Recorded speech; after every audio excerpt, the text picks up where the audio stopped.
तर विद्यार्थ्यांकडे स्पेशल आणि फ्रेश या सुपर क्लासमध्ये सर्वांचेच रोजच्यासारखेच मनापासून स्वागत आहे। सुपर क्लासमध्ये आज देखील आपण नोंदणी तसेच मुद्रांक शुल्क भरतीसाठी अतिशय महत्त्वाचे असणारे जीके क्वेश्चन्स कव्हर करणार आहोत। सर्वांनीच या सुपर क्लासला सुरूपासून शेवटपर्यंत नक्कीच पाहायचं आहे। नोंदणी तसेच मुद्रांक शुल्क भरतीसाठी आपण 420 पेजेसची एक पीडीएफ तयार केलेली आहे। सध्या जर हा सुपर क्लास पाहून तुम्ही जर घेत असाल तर 199 मध्ये हे पीडीएफ आपल्या सर्वांना मिळेल आणि नंतर जर घेसाल तर विद्यार्थ्यांनी तेच तुम्हाला 300 रुपयाला पडेल। आता जोही इच्छुक विद्यार्थी आहे ना त्या सर्वांनी घेण्यासाठी 8208685624 या क्रमांकावर कॉल नाही करायचा आहे, व्हॉट्सअप करायचा आहे। जोही इच्छुक विद्यार्थी आहे त्या सर्वांनी तर नक्कीच करायचं आहे। तसेच आणखी एक रिक्वेस्ट म्हणजे काय की तुम्ही चॅनलवर नवीन आला असाल किंवा कोणत्याही कारणास्तव आपल्या चॅनलला सबस्क्राइब जर नसेल केलेले लगेच करून घ्यायचं आहे। सबस्क्राइब करणं एकदम फ्री असते, कोणत्याच प्रकारचा शुल्क लागत नसतो। जेव्हा सबस्क्राइब करसाल ना पुढची सुपर क्लास आपल्या चॅनलवर याच एक्झाम विषयी अपलोड होईल त्याचीच नोटिफिकेशन आहे अपलोड करता तुमच्या स्मार्टफोनवर मोबाईलवर प्राप्त होऊन जाईल। सुपर क्लासला सुरू करण्यापूर्वी एक लाईक नक्कीच करायचं आहे किंवा सोडण्यापूर्वी तर करूनच जायचं आहे। सुपर क्लासला सुरुवात करूया। सर्वात पहिला प्रश्न आहे कव्हर करूया। तर प्रश्नात विचारलेला आहे की नोंदणी आणि मुद्रांक शुल्कावर जी जीएसटी आहे ती लागू आहे किंवा नाही ते आपल्याला विचारलेलं आहे। होय नाही अंशतः लागू आहे किंवा वरीलपैकी सर्वच्या सर्व। तर या ठिकाणी नोंदणी तसेच मुद्रांक शुल्कावर जीएसटी विद्यार्थ्यांनो काय आहे या ठिकाणी लागू नाही हे आपल्या सर्वांना कळते। घेऊया पुढचा प्रश्न। प्रश्न या ठिकाणी आहे दुसऱ्या क्रमांकाचा।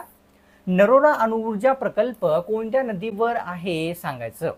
कोणता? नरोरा अणुऊर्जा प्रकल्पाविषयी आहे यमुना, गंगा, गोदावरी किंवा नर्मदा। तर ऑप्शन्स क्रमांक योग्य राहील 2 गंगा नदीवर नरोरा अणुऊर्जा प्रकल्प स्थित आहे। कव्हर करूया पुढचा प्रश्न। तर तिसऱ्या प्रश्नात विचारलेलं की ग्लुकोजचा साठा शरीरामध्ये करणे पुढीलपैकी कोणत्या अवयवाचे मुख्य कार्य असते। कशाचा? ग्लुकोजचा साठा करणे, यकृत, मूत्रपिंड, हृदय किंवा फुफ्फुस। तर ऑप्शन्स क्रमांक 1 योग्य राहील। यकृताचे प्रमुख कार्य म्हणजे काय की शरीरामध्ये विद्यार्थ्यांना ग्लुकोजचा साठा करणे असलेले लक्षात येते। चौथा प्रश्न कव्हर करूया। महात्मा फुले वस्तू संग्रहालय पुढीलपैकी कोणत्या शहरामध्ये आहे सांगायचं आहे। महात्मा फुले वस्तू संग्रहालय तर अहमदनगर, मुंबई, पुणे किंवा भुसावळ। ऑप्शन्स क्रमांक योग्य आहे आपल्या समोर 3 पुणे या ठिकाणी जे आहे कोणते विद्यार्थ्यांनो महात्मा फुले वस्तू संग्रहालय स्थित आहे। प्रश्न 5वा की शरीरामधील कशाच्या कमतरतेमुळे हाडे हे ठिसूळ बनतात ते सांगायचं आहे। कव्हर केलेला प्रश्न आहे। हाडे ठिसूळ कशा कारणास्तव कोणत्या कशाच्या कमी कारणास्तव होत असतात। कॅल्शियम, लोह, प्रथिने किंवा पोटॅशियम। ऑप्शन्स क्रमांक 1 योग्य राहील। कॅल्शियमच्या कमतरतेमुळे हाडे तसेच आपले दाते हे ठिसूळ बनत असतात। प्रश्न 6वा कव्हर करूया। जीमेल वर विचारलेलं की जास्तीत जास्त किती MB ची फाईल आपण सेंड करू शकतो किंवा पाठवू शकत असतो ते सांगायचं आहे जीमेल वर। तर ऑप्शन्स मध्ये आहे 40 MB, 50 MB, 30 किंवा 60। तर ऑप्शन्स क्रमांक 2 50 MB ची मॅक्झिमम विद्यार्थ्यांनो आपण जी आहे फाईल साईज जीमेल मध्ये सेंड करू शकतो हे कळते। प्रश्न 7वा कविता राऊत ह्या कोणत्या क्षेत्राशी संबंधित आहेत ते विचारलेलं।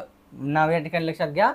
व्यक्ती आहेत कविता राऊत यांनी हॉकी, धावपटू, टेबल टेनिस किंवा ठिकाणी चेस। तर ऑप्शन्स क्रमांक योग्य राहील 2 धावपटूशी संबंधित कविता राऊत यांनी आहेत। यांना त्या कारणास्तव काय म्हणतात विद्यार्थ्यांनो सर्वांना माहित आहे सावरपाडा एक्सप्रेस असे संबोधले जात असते।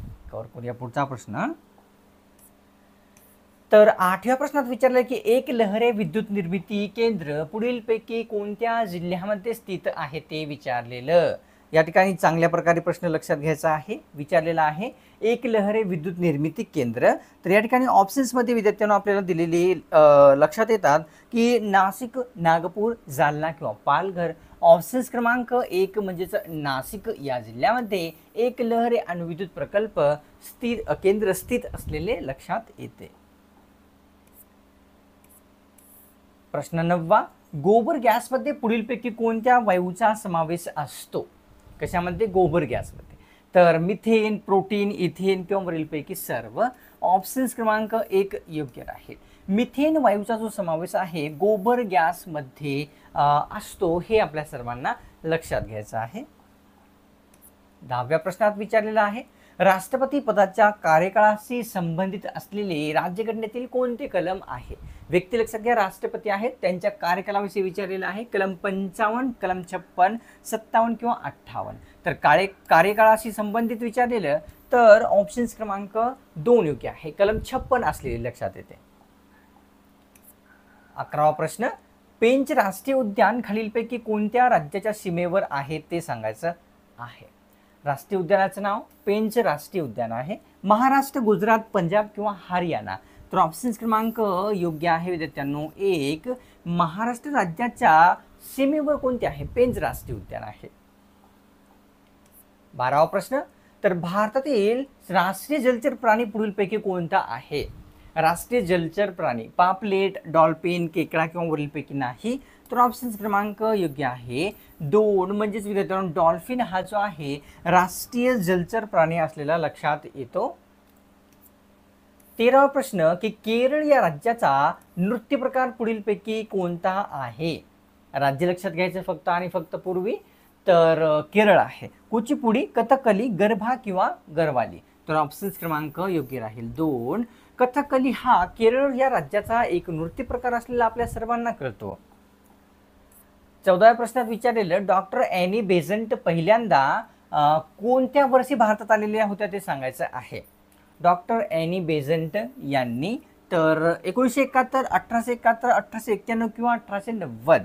ऑप्शन क्रमांक योग्य राहील आपल्या समोर 3, 1891 या वर्षी सर्वप्रथम डॉक्टर ॲनी बेझंट जे आहे भारतात आलेल्या होत्या.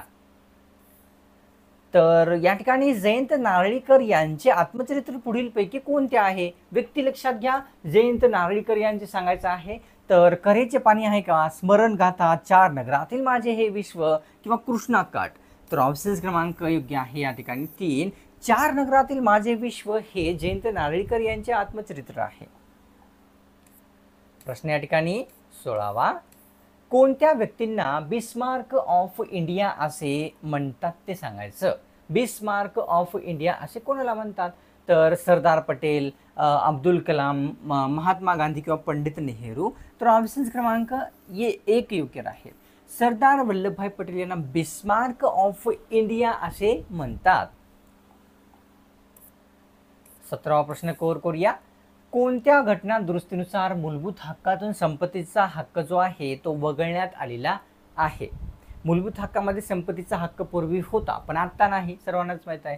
कलम 33 नुसार, कलम 66, कलम 55 किंवा 44. ऑप्शन क्रमांक 4 योग्य आहे. कलम 44 नुसार जे आहे या ठिकाणी कोणता, तर विद्यार्थ्यांनो संपत्तीचा जो हक्क आहे तो मूलभूत हक्कातून मायनस करण्यात आलेला आहे.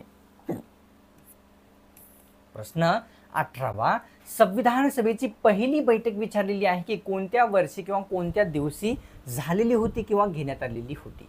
संविधान सभेची 9 डिसेंबर 1944, 1948, 1946 किंवा 47. तर ऑप्शन क्रमांक विद्यार्थ्यांना 3 योग्य राहील. 9 डिसेंबर 1946 या वर्षी या दिवशी संविधान सभेची सर्वात पहिली बैठक ही घेण्यात आलेली होती. प्रश्न 19वा, मुंबई उपनगर जिल्ह्यामध्ये खालीलपैकी कोणती लेणी स्थित आहे? मुंबई उपनगर यामध्ये विचारलेली आहे. जोगेश्वरी, वेरूळ, अजिंठा किंवा वरील नाही. तर ऑप्शन क्रमांक नॉर्मलचा प्रश्न आहे. जोगेश्वरी लेणी मुंबई उपनगर या जिल्ह्यामध्ये स्थित आहे हे लक्षात येते. प्रश्न 20वा असा आहे, भारताच्या लोकसंख्येमध्ये घट झाल्यास कशामध्ये वाढ होईल? लोकसंख्या जर कमी झाली तर कशात वाढ होते? तर या ठिकाणी गुंतवणुकीमध्ये, बचतमध्ये, दरडोई उत्पन्नामध्ये किंवा वरीलपैकी नाही. तर लोकसंख्या जर भारताची कमी झाली तर ऑप्शन क्रमांक 3 योग्य राहील. दरडोई उत्पन्नामध्ये वाढ होईल हे आपल्या सर्वांना कळते. प्रश्न 21वा, युवक दिन म्हणून कोणत्या व्यक्तींचा जन्मदिवस साजरा केला जात असतो? युवक दिन म्हणून डॉक्टर बाबासाहेब आंबेडकर, शिवाजी महाराज, महात्मा फुले किंवा स्वामी विवेकानंद यांचा. तर युवक दिन म्हटलं तर ऑप्शन क्रमांक योग्य आहे विद्यार्थ्यांनो आपल्या समोर 4. स्वामी विवेकानंद यांचा जो आहे जो वाढदिवस आहे तो युवक दिन म्हणून साजरा होत असतो. 22वा प्रश्नात विचारलेलं, दक्षिण गंगोत्री हे केंद्र कोणत्या महासागरामध्ये येते ते सांगायचं आहे. दक्षिण गंगोत्री केंद्र अटलांटिक, प्रशांत, आर्टिक किंवा वरीलपैकी नाही. तर ऑप्शन क्रमांक योग्य आहे 3. आर्क्टिक महासागरामध्ये दक्षिण गंगोत्री हे केंद्र असलेले कळते. विचारलेला 23वा प्रश्न, नर्मदा नदीच्या दक्षिण दिशेच्या पठाराला काय म्हणतात ते सांगायचं आहे. नर्मदा नदीच्या दक्षिण छोटा पठार, दख्खन पठार, बुंदेलखंड पठार किंवा छोटा नागपूर. ऑप्शन क्रमांक योग्य आहे आपल्या समोर किती, तर 2. दख्खनच्या नर्मदा नदीच्या दक्षिण दिशेच्या पठाराला काय म्हणतात, दख्खन पठार असे संबोधले जात असते. प्रश्न 24वा, की कोणते नाव बॅडमिंटन खेळाशी संबंधित आहे ते सांगायचं. बॅडमिंटन खेळाशी संबंधित कोण आहे दिलेल्या पर्यायापैकी, विराट कोहली, PV सिंधू, सानिया मिर्झा किंवा वरील सर्व. तर ऑप्शन क्रमांक योग्य आहे 2. PV सिंधू यांनी बॅडमिंटन खेळाशी संबंधित असलेल्या महिला व्यक्ती आहेत. 25वा प्रश्न, पुलर लेणी महाराष्ट्रातील कोणत्या जिल्ह्यामध्ये आहे ते सांगायचं. लेणीचं नाव आहे पुलर लेणी, तर नागपूर, नाशिक, जालना किंवा परभणी. ऑप्शन क्रमांक 1 योग्य आहे. पुलर लेणी विद्यार्थ्यांनी या ठिकाणी नागपूरमध्ये स्थित आहे हे आपल्या सर्वांना कळते. ऑप्शन्स पुढचा प्रश्न कव्हर करूया. प्रश्न आहे या ठिकाणी 26वा, महाराष्ट्रात छुप्या बेरोजगारीचे दर्शन पुढीलपैकी कोणत्या क्षेत्रात होत असते. छुपी बेरोजगारी जी की असून देखील ओळखायला येत नाही, दिसत नाही. व्यापार, सेवा, कृषी किंवा वरीलपैकी सर्व. तर ऑप्शन क्रमांक योग्य आहे 3. कृषी क्षेत्रामध्ये छुप्या बेरोजगारीचे दर्शन घडते हे आपल्याला कळते. कव्हर करूया पुढचा प्रश्न. 27व्या प्रश्नात सांगायचं विचारलेलं की प्रथिने ही कोणत्या मूलद्रव्यापासून बनलेली असतात. पुढीलपैकी कोणते मूलद्रव्य आहेत ज्यापासून प्रथिने तयार होतात. ऑप्शन्समध्ये आहे हायड्रोजन, कार्बन, ऑक्सिजन किंवा वरीलपैकी सर्व. ऑप्शन्स क्रमांक योग्य आहे 4. ऑक्सिजन, कार्बन, हायड्रोजन या सर्व मूलद्रव्यापासून प्रथिने ही तयार होतात हे आपल्या सर्वांना कळते. प्रश्न 28वा असा दिसून येतो, रक्ताभिसरणचा शोध जो आहे पुढीलपैकी कोणत्या व्यक्तीने लावलेला आहे. रक्ताभिसरणाचा शोध लावणारी व्यक्ती, हार्बर्ट Spencer, William Harvey, doctor William किंवा फेडरल. ऑप्शन्स क्रमांक योग्य आहे या ठिकाणी 2. म्हणजेच विल्यम हार्वे यांनी रक्ताभिसरणाचा शोध जो आहे तो लावलेला आहे. कव्हर करूया पुढचा प्रश्न. प्रश्न 29वा असा दिसून येतो की 2 नद्यांमधील प्रदेशांना कोणत्या नावाने ओळखले जात असते. 2 नद्यातील जे प्रदेश असतो त्याला तर खाडी म्हणतात का, वलय, दुआब किंवा वरीलपैकी सर्व. तर 2 नद्यांमधील जो प्रदेश असतो त्या असं दुआब असे संबोधले जात असते हे कळते. घेऊया पुढचा प्रश्न विद्यार्थ्यांनो. प्रश्न 30वा असा आहे, महाराष्ट्रामध्ये कायनाईटचे साठे कोणत्या जिल्ह्यामध्ये येतात ते सांगायचं आहे. या ठिकाणी कायनाईटचे साठे विचारलेले आहेत. गोंदिया, भंडारा, वरील दोन्ही किंवा जालना. तर ऑप्शन क्रमांक योग्य आहे आपल्या समोर 3. भंडारा तसेच गोंदिया या 2 जिल्ह्यामध्ये कायनाईटचे साठे असलेले आपल्या सर्वांना कळतात. अतिशय महत्त्वाची पुन्हा एकदा रिमाइंडर आहे, सूचना आहे. 420 पेजेसचे PDF विद्यार्थ्यांनो या ठिकाणी 199 मध्ये आपल्याला दिले जात आहे. जर हा सुपर क्लास पाहून तुम्ही घेत असाल तरच, नाहीतर 300 रुपयाला पडेल. आता जोही विद्यार्थी आहे त्या सर्वांनी घेण्यासाठी 8208685624 या क्रमांकावर कॉल नाही करायचा आहे, व्हॉट्सअप करायचा आहे. जोही विद्यार्थी आहे त्या सर्वांनी तर नक्कीच करायचं आहे. तसेच तुम्ही चॅनलवर नवीन आला असाल तर लगेचच्या लगेच चॅनलला आपल्या सबस्क्राईब करून घ्या. सबस्क्राईब करणं एकदम फ्री असते, कोणत्याच प्रकारचा शुल्क लागत नसतो.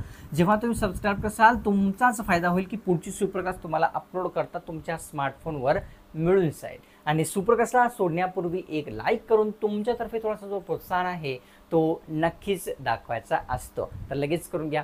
चला मग भेटूया पुढच्या एका स्पेशल आणि फ्रेश सुपर क्लासमध्ये.